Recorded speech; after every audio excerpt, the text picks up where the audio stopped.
Yo, what up? It's the Cosmic. I'm just wanting to make a quick little video here about following up on HEXO.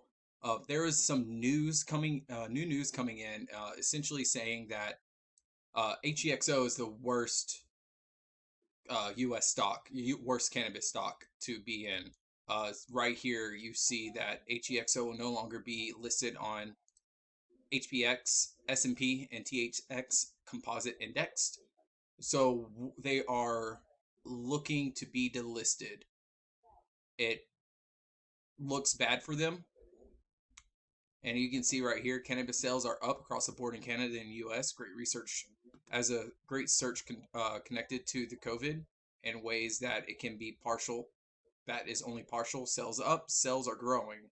But nobody should have been that kind of excitement over XGXO. They are way too far from profitability, and combined with their weeks and balances, even more dilution of XEXO in the future when they need money. So, AKA, they're going to drop some more offerings. So, I would be careful going long here. It did not hit my entry level. Like I said in my video yesterday, I wanted it to hit 90 down here, and it didn't, so I didn't play it. Um, I just want y'all to be careful knowing that is coming out. Thank y'all so much for watching. Leave a like, subscribe, share. Peace.